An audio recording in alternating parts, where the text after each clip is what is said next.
Éphésiens chapitre 1. Moi, Paul, Dieu a voulu que je sois un envoyé de Jésus-Christ, le libérateur promis, à ceux qui sont dédiés à Dieu, fidèles dans leur union avec le Christ Jésus, le libérateur promis, et qui sont à Éphèse, à vous, grâce, cette bonté divine qui n'est pas méritée, et paix de la part de Dieu notre Père et du Seigneur Jésus-Christ. Éloge au Dieu et Père de notre Seigneur Jésus-Christ. Il nous a comblés de tout bénéfice spirituel dans les endroits célestes, par notre union avec le Christ, le libérateur promis. Par le moyen de notre union avec Jésus, Dieu nous a choisis avant la fondation du monde, pour un but particulier, pour qu'on soit dédié à Dieu et sans défaut devant lui dans l'amour. Un amour divin, cet amour qui néglige ses propres intérêts pour servir les intérêts d'un autre. Selon le désir de sa volonté, Dieu a déterminé d'avance de faire de nous, ses fils adultes, par Jésus-Christ, le libérateur promis. C'est à la louange de la gloire de sa grâce, cette bonté divine qui n'est pas méritée, et par elle, il nous a rendus agréables par le bien-aimé, Jésus.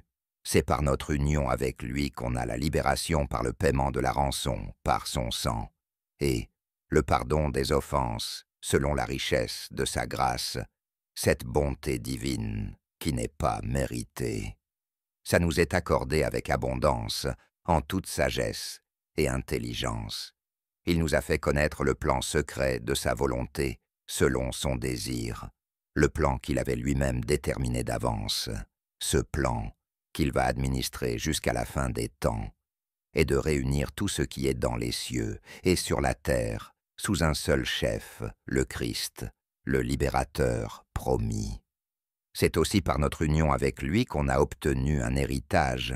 Aussi on a été destiné d'avance, selon le plan de celui qui agit en tout avec énergie, selon le conseil de sa volonté.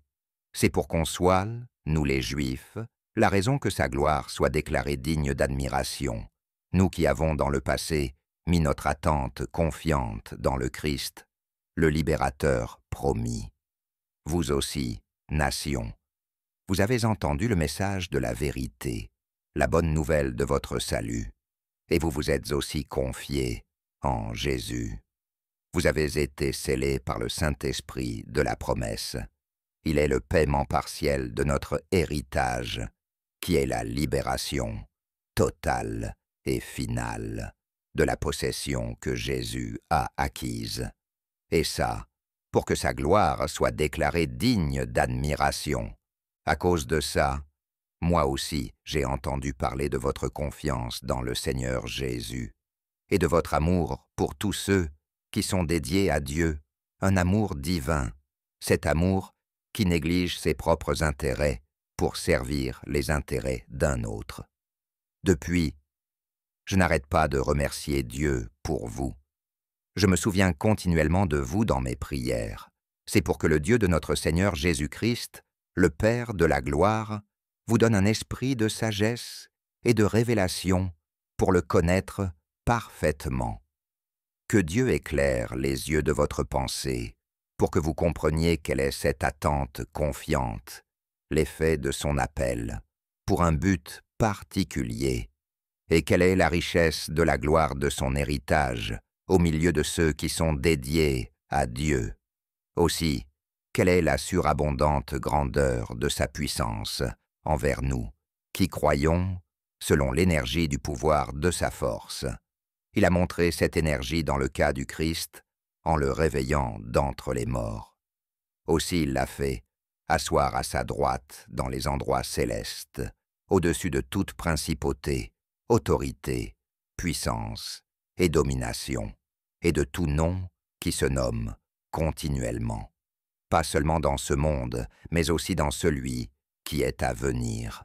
Il a mis toutes choses sous les pieds du Christ, et il l'a donné pour être la tête sur toutes choses dans l'assemblée.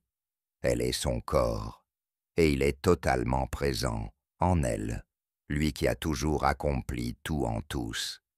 Éphésiens chapitre 2. Vous étiez morts par les offenses et les péchés. Dans le passé, vous avez marché dans ces choses. C'était la manière de vivre de ce monde qui suit le chef de l'autorité de l'air, Satan. C'est cet esprit qui maintenant donne son énergie aux fils de la rébellion.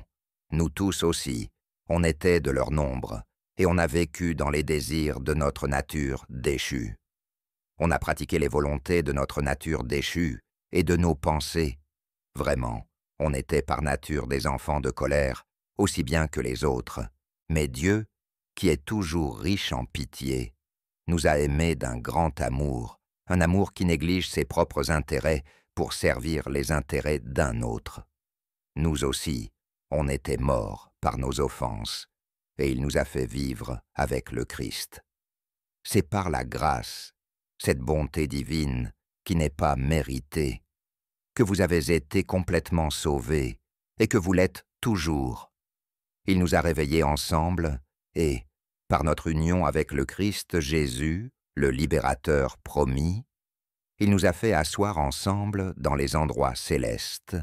Il a fait ça pour montrer dans les siècles à venir la surabondante richesse de sa grâce, par la bonté qu'il a manifestée envers nous, par le Christ Jésus, le libérateur promis.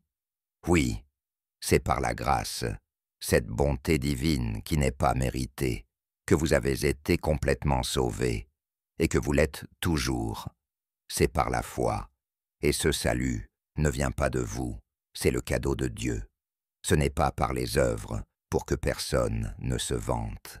Oui, on est son ouvrage, et, par notre union avec le Christ Jésus, le libérateur promis, on a été créé pour les bonnes œuvres que Dieu a préparées d'avance. On doit marcher dans ces œuvres. Souvenez-vous donc ce que vous étiez dans le passé.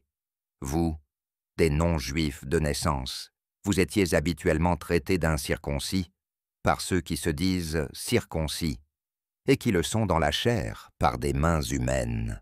Vous étiez à ce moment-là sans Christ, le libérateur promis, séparé de la République d'Israël et étranger aux alliances de la promesse.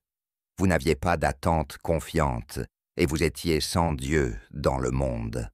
Mais maintenant, par votre union avec le Christ Jésus, le libérateur promis, vous qui dans le passé étiez loin, vous avez été rapprochés par le sang du Christ. Oui, Jésus est lui-même notre paix, lui qui a renversé le mur mitoyen de la séparation, l'hostilité. Il a, dans son corps, rendu inutile la loi et ses commandements, avec leurs ordonnances, pour créer des deux, juifs et non-juifs, un seul peuple nouveau. Il a fait la paix par l'union des deux avec lui-même. Il a réconcilié les deux en un seul corps, avec Dieu par la croix, et par elle, il a tué l'hostilité. Il est venu et a annoncé la bonne nouvelle de la paix à vous, qui étiez loin, et à ceux qui étaient près. En effet, par Jésus on a accès, les uns comme les autres, auprès du Père, par un seul esprit. Alors, vous n'êtes plus des étrangers, ni des gens en séjour, mais vous êtes citoyens du même état que ceux qui sont dédiés à Dieu, et vous êtes des gens de la maison de Dieu. Vous avez été édifiés sur le fondement des envoyés et des prophètes, et la pierre principale, celle de l'angle, c'est Jésus-Christ lui-même, le libérateur promis. En union avec lui, tout l'édifice bien coordonné s'élève pour être un temple mis à part pour le Seigneur. Et vous-même, par votre union avec Jésus, vous êtes édifiés ensemble pour être une habitation de Dieu par l'Esprit. Éphésiens chapitre 3. C'est pour ça que, moi Paul, je suis le prisonnier du Christ Jésus, le libérateur promis, pour vous, les nations. Vous avez sans doute entendu parler de l'administration de la grâce de Dieu, qui m'a été donnée pour vous. C'est par une révélation que Dieu m'a fait connaître ce plan secret, comme je l'ai écrit plus tôt, en peu de mots. En les lisant, vous pouvez comprendre l'intelligence que j'ai concernant le secret du Christ, le libérateur promis. Ce secret n'a pas été révélé aux fils des hommes en d'autres générations, comme il a été révélé maintenant par l'Esprit à ses envoyés dédiés à Dieu et à ses prophètes. C'est que ceux des nations sont cohéritiers et du même corps, et participent également à sa promesse par leur union avec le Christ, par le moyen de la bonne nouvelle. J'ai été fait serviteur de cette bonne nouvelle, conformément au don de la grâce de Dieu, cette bonté divine qui n'est pas méritée. Et ce don m'a été accordé avec l'énergie que donne sa puissance, à moi, de beaucoup le moindre de tous ceux qui sont dédiés à Dieu. Cette grâce m'a été accordée d'annoncer parmi les nations la bonne nouvelle de la richesse inscrutable du Christ, le libérateur promis. Aussi de mettre en lumière devant tous quelle est la communication du plan caché depuis toujours en Dieu, lui qui a créé toutes choses par Jésus-Christ, le libérateur promis. C'est pour que les dominations et les autorités dans les endroits célestes connaissent maintenant par l'Assemblée la sagesse infiniment variée de Dieu. C'est conforme au plan éternel qu'il a réalisé par le Christ Jésus, le libérateur promis, notre Seigneur. Par notre union avec Jésus et par notre confiance dans sa fidélité, on a une assurance et un accès à Dieu en toute confiance. C'est pourquoi je vous demande de ne pas perdre courage dans les détresses que j'endure pour vous, ce qui est votre gloire.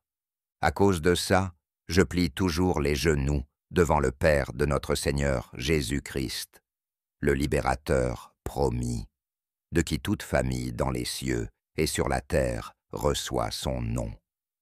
C'est pour que le Père vous donne, selon la richesse de sa gloire, d'être puissamment fortifié par son esprit dans votre être intérieur. Que le Christ s'installe dans vos cœurs par la foi, et que vous soyez enracinés et fondés dans l'amour divin.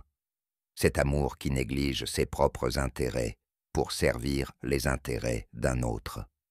C'est pour que vous soyez capables de saisir avec tous ceux qui sont dédiés à Dieu quelle est la largeur, la longueur, la profondeur et la hauteur, oui, de connaître l'amour du Christ qui dépasse de loin la compréhension humaine.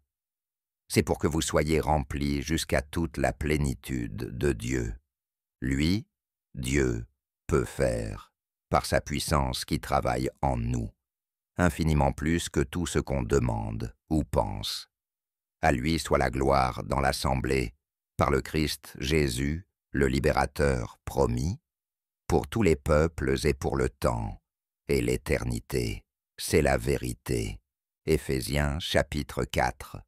Moi, le prisonnier du Seigneur, je continue donc à vous recommander en insistant de marcher d'une manière digne de l'appel que vous avez reçu, par amour, l'amour divin, cet amour qui néglige ses propres intérêts pour servir les intérêts d'un autre.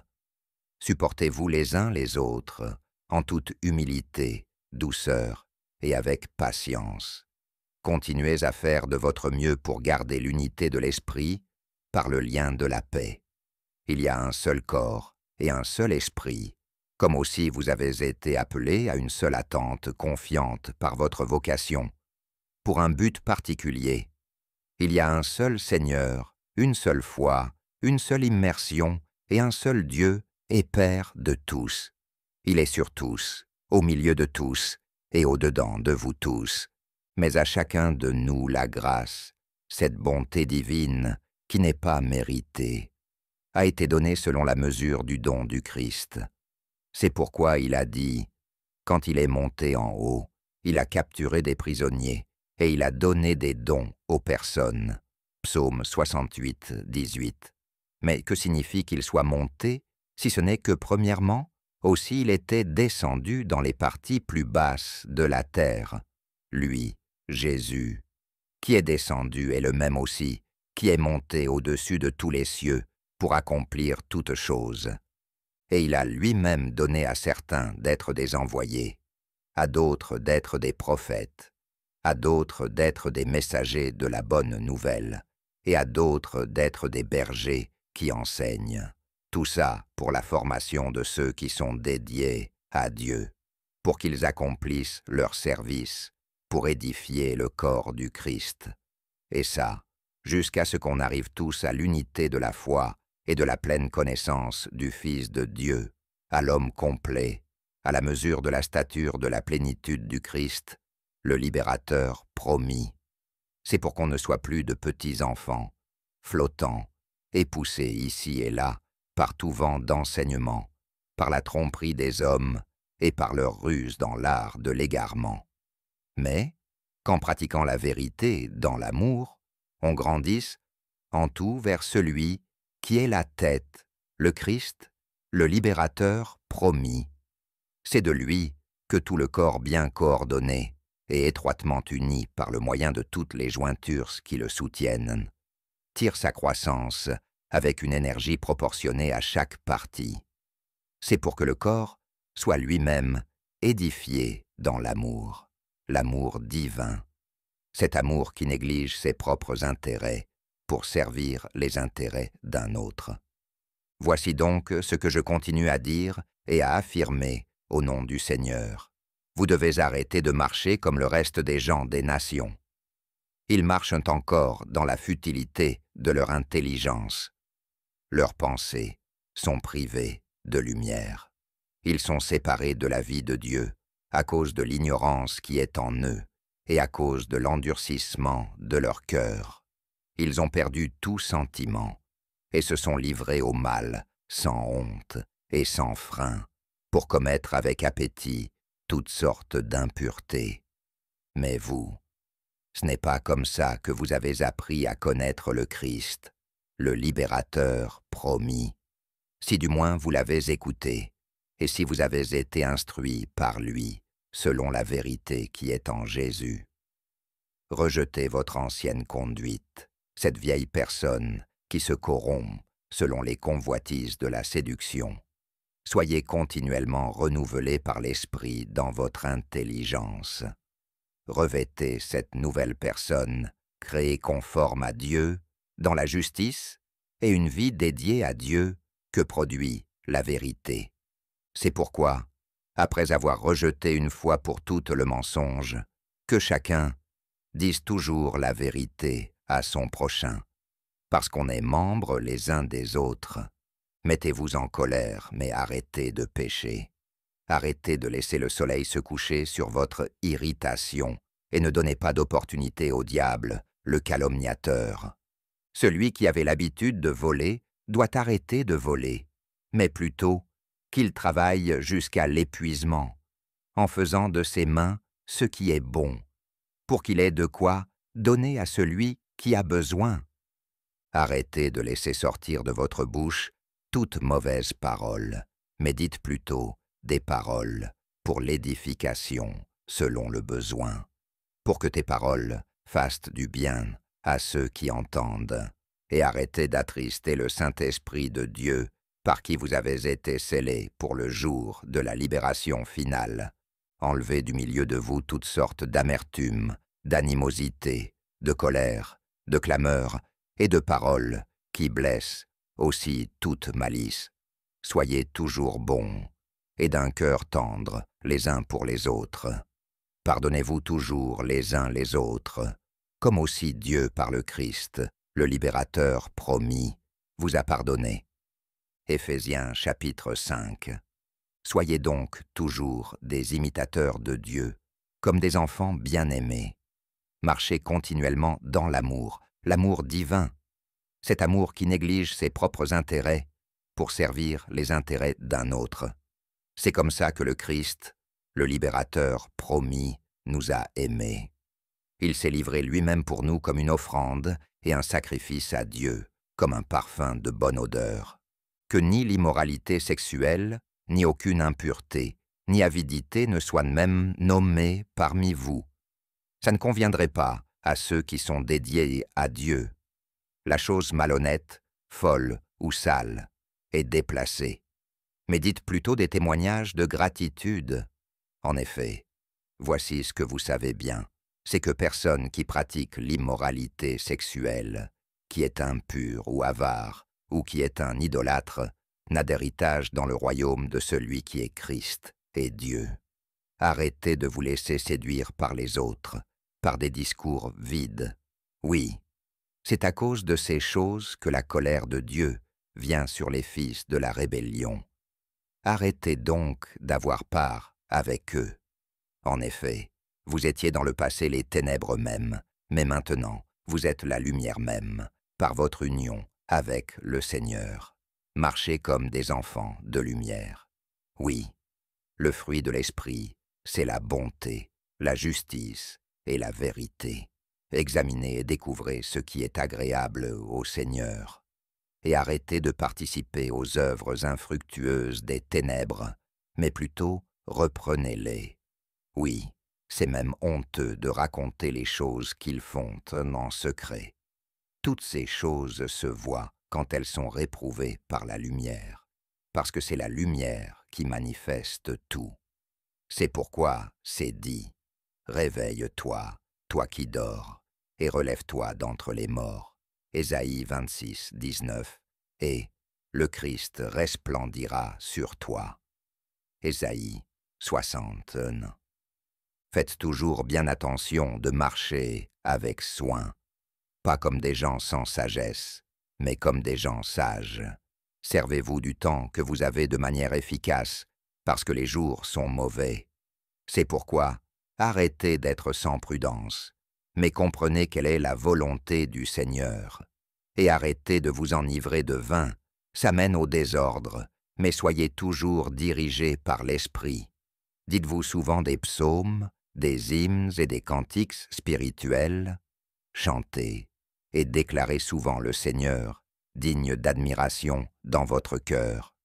Soyez toujours et en tout temps reconnaissant pour toutes choses à celui qui est Dieu et Père, au nom de notre Seigneur Jésus-Christ, le Libérateur promis.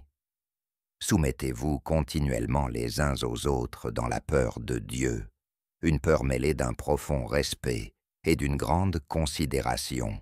Femmes, continuez à vous soumettre à vos maris comme au Seigneur. Oui, le mari est la tête de la femme, comme le Christ aussi est la tête de l'Assemblée, et comme il est lui-même le sauveur du corps. Mais tout comme l'Assemblée est soumise au Christ, que les femmes, de cette manière, le soignent à leur mari, en toutes choses. Maris, aimez toujours vos femmes, d'un amour divin, cet amour qui néglige ses propres intérêts pour servir ses intérêts à elles. C'est comme ça aussi que le Christ a aimé l'Assemblée, et il s'est livré lui-même pour elle. C'était pour la mettre à part pour Dieu, après l'avoir purifiée et lavée par l'eau de la parole. C'est pour qu'il se présente cette assemblée à lui-même magnifique, sans tache, ni ride, ni rien de semblable, mais pour qu'elle soit au contraire dédiée à Dieu et sans défaut. C'est de cette manière que les maris doivent aimer leur femme comme leur propre corps.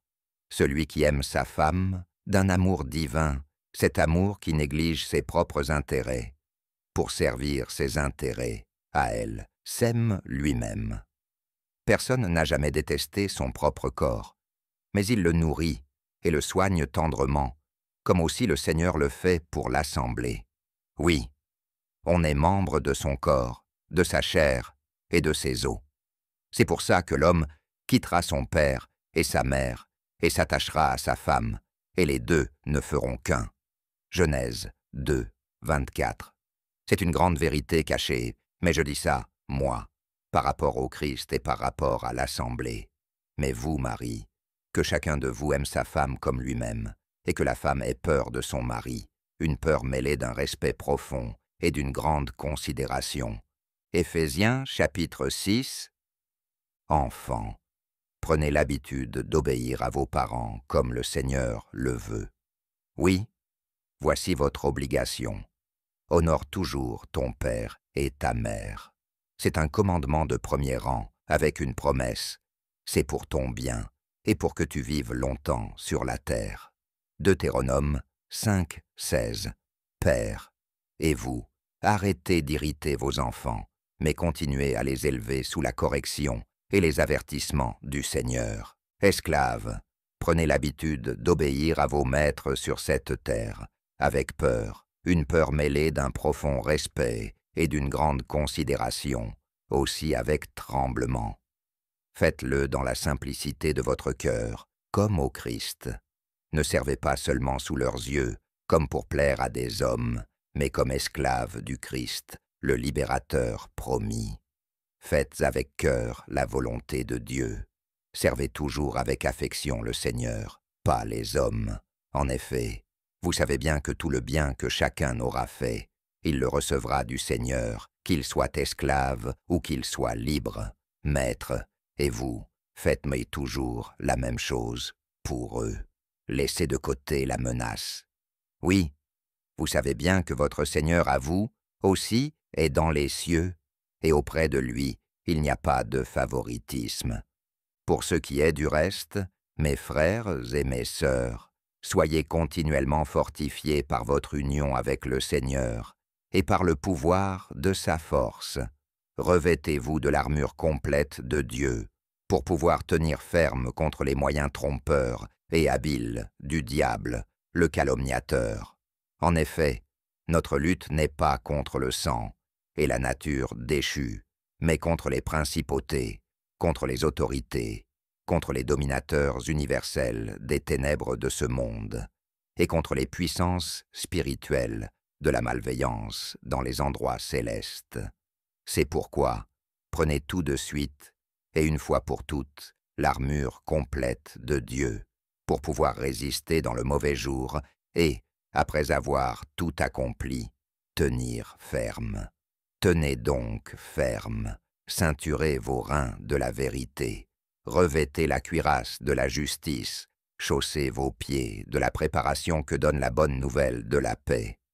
Prenez par-dessus tout le bouclier de la foi, par lequel pourrez éteindre tous les traits enflammés du malfaisant, Satan.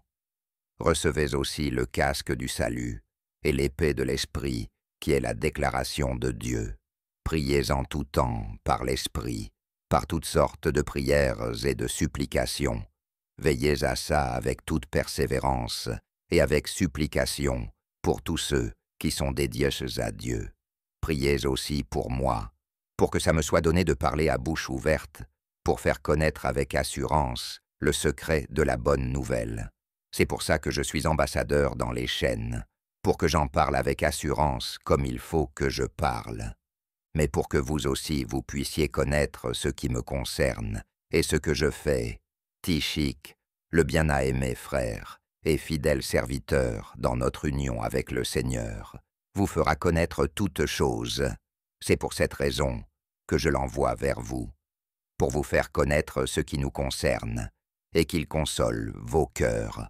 Paix aux frères et aux sœurs, et amour, un amour divin, cet amour qui néglige ses propres intérêts pour servir les intérêts d'un autre, avec la foi, de la part de Dieu le Père et du Seigneur Jésus-Christ, le libérateur promis. Que la grâce, cette bonté divine, qui n'est pas méritée, soit avec tous ceux qui aiment notre Seigneur Jésus-Christ sans corruption. C'est la vérité.